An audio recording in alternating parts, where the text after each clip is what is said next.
what I believe about myself is I've always been a fighter, and I never had in mind that if you start coming from a small place, or if you're coming from a place where education has been a hindrance, or where the society has been a hindrance, you cannot do better. You can. It is all in your mind.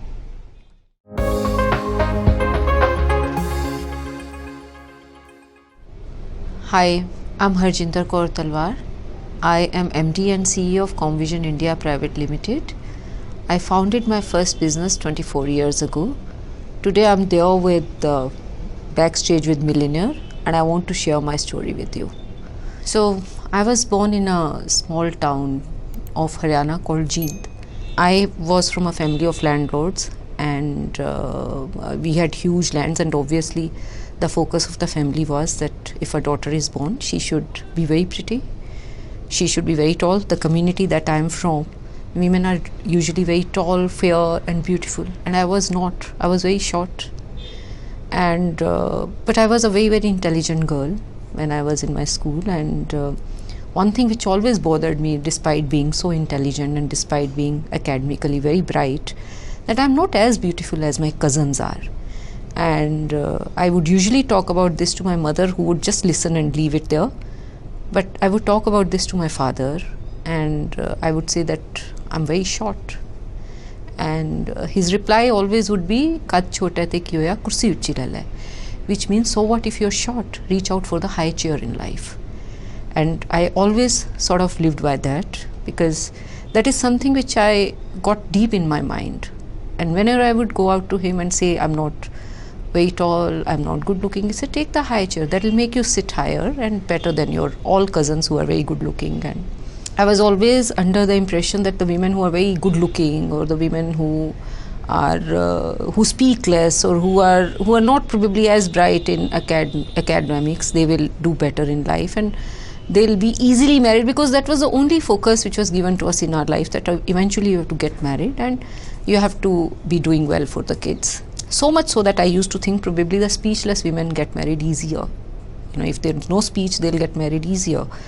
But only to realize as I grow up, and today sitting as president of Women Chamber of Commerce of India today, then no, not those are not the women who are really doing well. The women who are economically independent eventually do well.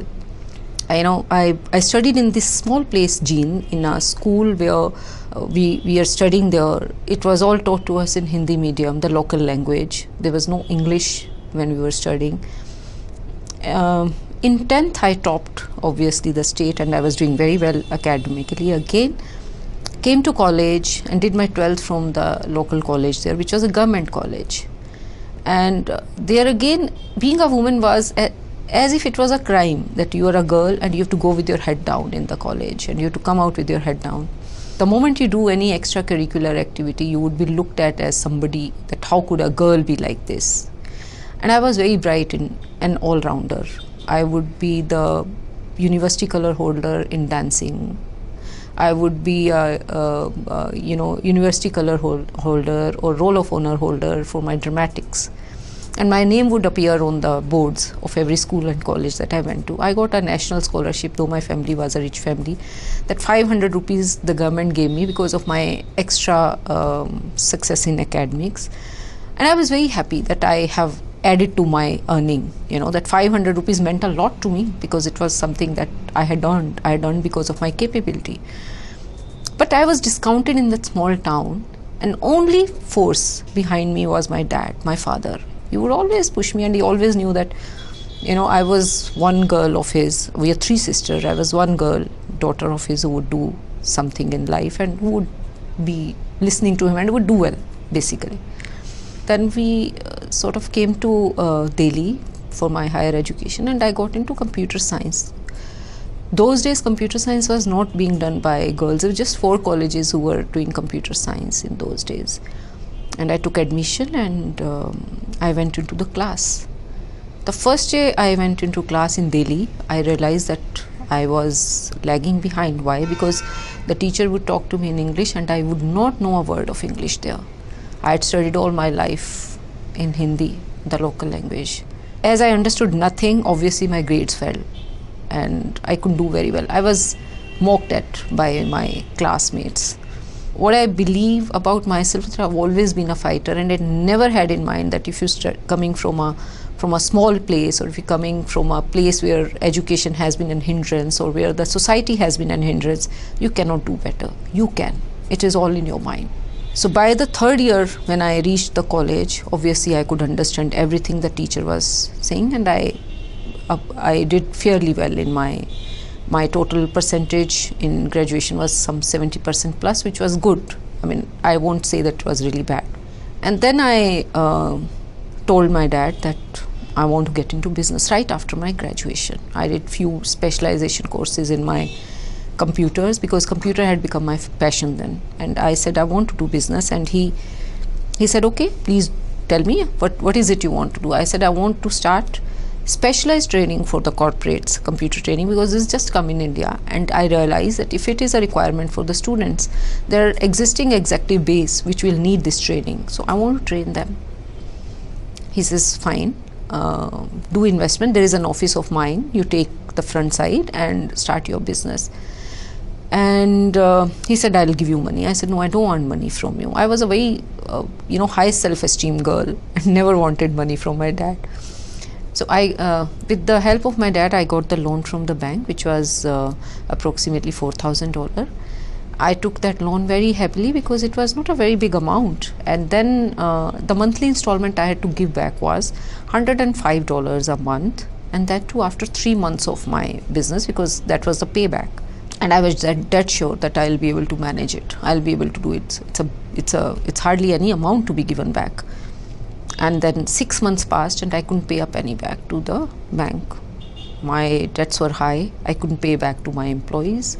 I was trying to do business, but I couldn't do business because I was having a habit of living in a life of ease and life of luxury. And one day I get a call from my dad's office that please come to my office. The office, as I told you, was across one floor. I went to his office. As I entered his office, I saw the banker sitting there. And within 1 minute, I realized and I understood what was going to happen. There were tears in my eyes, and I looked at my dad. And he understood in a minute, because by then, obviously, the bank manager would have told him everything. He made me sit there. He asked the bank manager, how much is the total payback that I need to give to you? He paid him at a time, at once. And he asked them to leave. They took a cup of tea and they left. And then sitting with me, he told me that, it doesn't matter, you couldn't pay. It's okay. It happens. You're very young. Well, what you've understood today is the value for money. And this value for money, you'll have to always remember. You thought it was very easy, that you would be able to pay back that $105, but it's not. It's not a cakewalk to do business. Every penny saved is penny earned. And that you must keep in mind. And that lesson, again, I never forgot. And after that, I did very well in my business. I was giving competition to some of the best corporate training agencies in Delhi, and my team was all young boys and girls. Whom would I get in my team? Motivate them. We'll all work together. And we were all working on high incentive at less payout, and which worked very well in those days. And every big corporate would know our name. Oh, it's a team of young boys and girls who is doing that well. And we really, literally, we trained everybody, including FICCI then. I was doing corporate training even in FICCI. My team would come and train the people here because they were also new in IT training. And never I realized that I would be sitting as the president of this chamber one day. Nevertheless, then I got married, and I got married in Andhra Pradesh, which was Hyderabad. I went there and I thought my business has ended again. But my husband was a very forthcoming guy, and he never wanted me to stop working. I joined him in his business for some days. He was a big distributor of some hardware items, some tools, some big moving parts. I mean, this was so complicated for me, but I still went and tried and helped him. And then I realized this was not my passion. I just was not made for it. And I one day told him that I don't want to do this. I again took a loan of some $2,000 again in Hyderabad and started the same branch in Hyderabad. I tried doing corporate training there, but Hyderabad was not a corporate market. And I did my research there, and I realized that the government was the biggest buyer there. The government then was trying a lot in IT, and Chandrababu Naidu was the man behind IT revolution in the state. And obviously my target became the government of Andhra Pradesh. I went to his special secretaries, I said, I'm here, I'm an expert in corporate training, and can I do trainings initially? And they said, what are you talking? We are much ahead. Where are you? What are you doing in Delhi? Andhra Pradesh is gone beyond this. So if you can do, give us some niche project and give us some niche products that you can do. You know, sitting and talking to Andhra Pradesh officials, and we started deliberating on what would excite the government. Till then, Indian scene of working in a government department or giving citizen services in a government department, that if you want to pay water bill, go to water department. If you want to pay electricity bill, go to electricity department. If you want to get a license made, go to transport department and get these things done. And we started deliberating, can we do all this under one roof? Is it possible? We started working on this project. We said, we will do this. And we sort of got some 18 services of different departments under one roof, and we called this project as Twins. It was Twin Cities Network Services. We called it Network Services because at that time, setting up the network to get the data at one place was the challenging thing, right? Just immediately after the project, within 15 days, Mr. Bill Clinton, then US President, had come to India, and he wanted to see what India was doing in IT. So he was told that Hyderabad has done a unique project where they are doing citizen services under one roof, and why don't you see this project? And he was brought to Hyderabad, and I was there, and we gave him that driving license within 4 minutes. And you know, in a way he was laughing that India is still at this nascent stage where you're talking about this, but this was a big leap for us. And that project of mine, which was called Twins, redefined the way citizen services were given in India in a government department.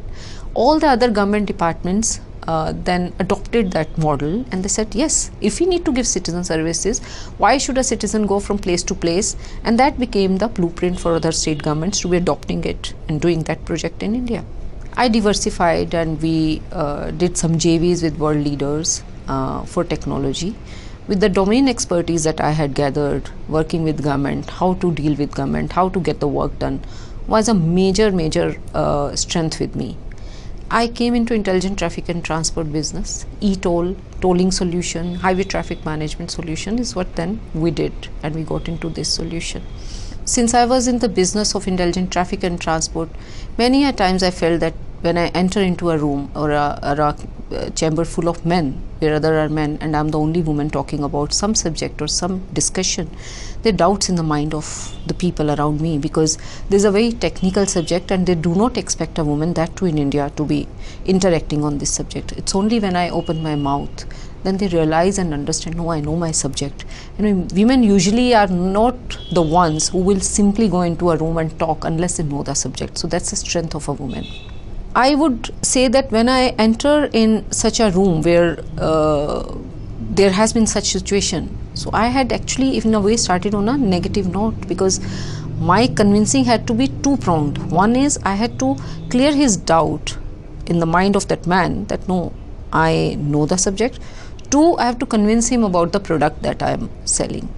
At the end of the day, you have to deliver what you sign in a contract, in a project. If you do not deliver, it doesn't matter.